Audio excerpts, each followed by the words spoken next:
To call the current state of the sports video game industry a monopoly is surely an accurate outlook. From Sony San Diego dominating the virtual diamond with MLB The Show, Take-Two's NBA 2K franchise being the last remaining basketball sim on console, to even NFL and NCAA football games only being headed by EA Sports, this sort of monopoly just didn't happen instantly. Take baseball, for example. In 2005, the sports game market was certainly at its healthiest, with the likes of EA Sports' MVP Baseball series, 989's MLB series, which would later become MLB The Show, and of course Take-Two finally having a juggernaut in the fight with its own MLB 2K franchise. Now, as we all know, each of these series had their own niche audience to dazzle, and they certainly did the sports justice, all becoming critically acclaimed games that are still talked about today as classics. However, the war of selling the most copies between the three quickly died down.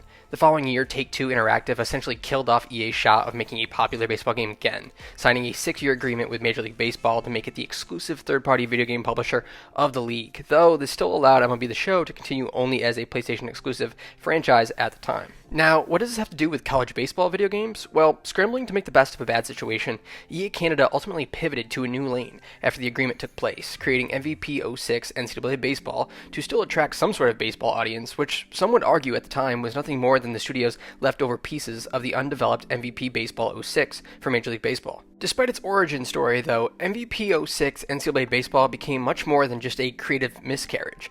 The title captures the essence of what makes college baseball the sports world's best-kept secret, such an addictive grind of wrangling up 25 former high school players to build a sensational program each year, the joy of tediously battling through numerous regional tournament games for a shot to be in Omaha's sacred College World Series, and of course the best part of all, allowing us to hear the duet that is sung when a leather ball collides with a TPX metal bat. That said, MVP 06 NCAA Baseball is a happy accident that undoubtedly deserves a retrospective.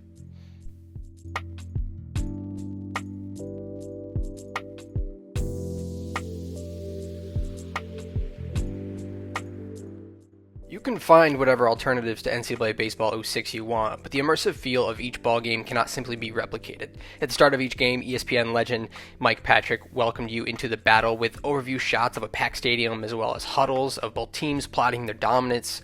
Once gameplay takes center stage, it's clear it hasn't even turned sour by any means after all these years. The hundreds of animations were downright impressive, including Superman-style diving catches from outfielders, first basemen doing so much as splits to secure throws coming their way, and even batters complaining to umps whenever they're not particularly fond of a call. And despite its age, the game even gave players the power to play their way, which was really rare back in the days.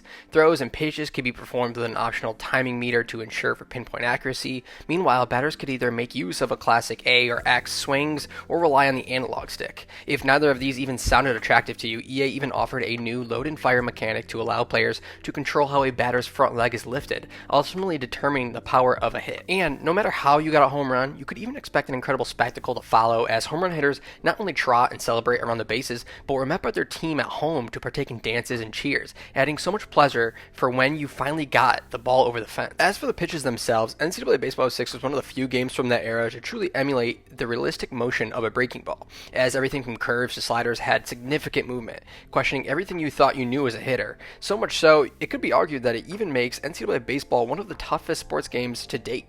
While the learning curve was steep, it would give players absolute gratification to learn movements and eventually start racking up hits and wins, essentially making the gameplay loop a fun learning experience with several benefits ahead. Now, of course, that doesn't mean the game was perfect. There were some glaring errors as to how and where you could enjoy it. For instance, due to licensing issues, there were a total of just 21 official college stadiums in the game, with the majority of them being for teams in the ACC and the SEC.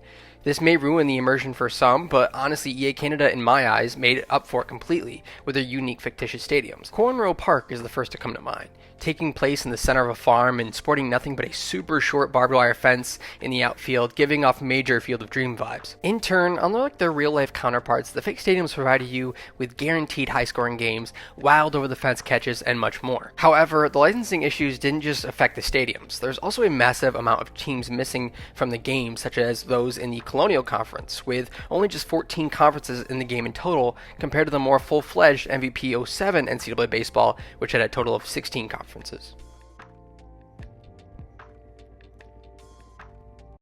While the gameplay was incredibly advanced for its time and certainly hasn't aged, that's not what made NCAA Baseball '06 a cult classic. The true reason why it is looked back at so fondly was the identity it created for itself. Something prideful of its sport history, yet almost flashing an underground grungy attitude to it, all while giving players a whole lot of power. For one, each time you boot up the game, you'd witness a thrilling reel of historic College World Series of years past, yet set to hard rock and metal music. It created this automatic hype to want to be in the collegiate baseball culture, even if that means just playing a video game to do it. That feeling even continued in the menus themselves, with the game shuffling through 9 other alternative, borderline heavy metal hits such as Aiden's Die Romantic, The Audition's Approach the Bench, and the granddaddy of them all, Devotion and Desire by Bayside. Collectively, it's by far one of the edgiest soundtracks in video game history, and although most pair the sport of baseball with Latin American or even country music, this new take didn't just work surprisingly well. Sometimes I at least would find myself just sitting in the menus, just kind of taking in that unique tone to it all. Of course, the menus were more than just a home for its soundtrack. NCAA Baseball '06 even replicated similar mini-games found in MVP '05, like one seeing you collect a high score for hitting dingers, while obstacles throughout the field, like escalators and vehicles, and even hurricanes actually, either move the ball backward or forward, putting your total points at risk. Aside from this classic, other modes even included home run derby, custom tournaments, online play, and a scenario creator to practice hitting or getting out of situations as a pitcher with the bases loaded. As I mentioned earlier, NCAA Baseball '06's biggest flaw was its lack of Division I teams. To combat this licensing issue, the menus did even go out of its way to create a creation zone for players to build either missing schools or one of their own, lending more than 100 logos or even 120 uniforms, a player creator, and a ballpark creator to truly make teams with endless possibilities. Best of all, these teams could even be transported over to Dynasty mode and put into a conference of the player's choice. All in all, NCAA Baseball had so much content packed into its menus, it was easy to get away from the competitiveness of it all, invite a few friends over, and relax while building the perfect stadium or beating the high scores in the hitting minigame. Best of all, unlike sports games today, there were no microtransactions or roadblocks. The modes were simply just there for the love of the game of baseball and giving players the customization to make it all their own. Something that we could probably all agree on needs to happen more often in any sort of video game nowadays.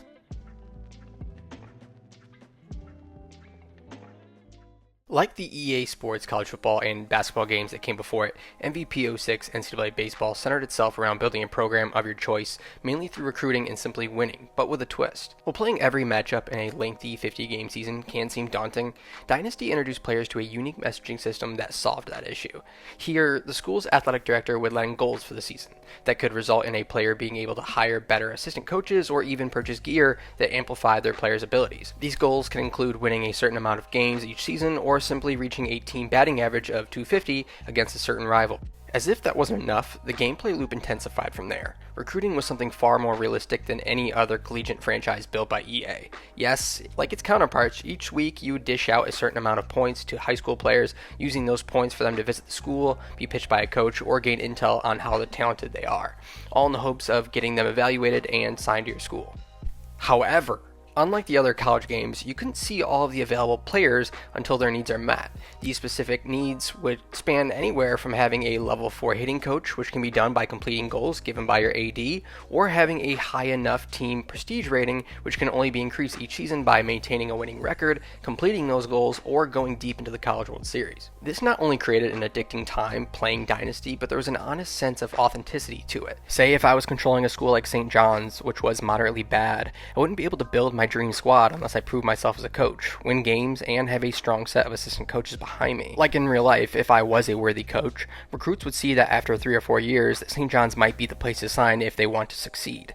Ultimately, this makes Dynasty a challenging yet fruitful adventure that didn't bore, even if I went on to play for 10 to 15 seasons or even more. It should also be said that winning the College World Series in the game was one of the most rewarding experiences in all of video games, honestly, mainly because it could be done in so many ways. You could play 4 or 5 seasons at a historically bad school, then finally get an offer from a university that is quickly known to get talent and win it all. Or you could take your time in recruiting at a single school and even go as far as having your scouts predict your potential recruits' ratings for the next 3 or 4 years of their college career. Of course, their evaluation wasn't guaranteed to pan out as expected every time, but when they did and you won that prestigious trophy in Omaha with such great talent, it's one hell of a feeling. If titles like Arena Football, NFL Street, and NBA Street weren't enough evidence that EA Sports was willing to try anything and everything to capture sports fans in the 2000s, MVP 06 NCAA Baseball was clear proof that EA was at its very riskiest and most desperate to be involved in every sports market possible. However, despite its highly positive reviews from a swath of mainstream media outlets, MVP 06 NCAA Baseball would only go on to sell just over 1 million copies in total.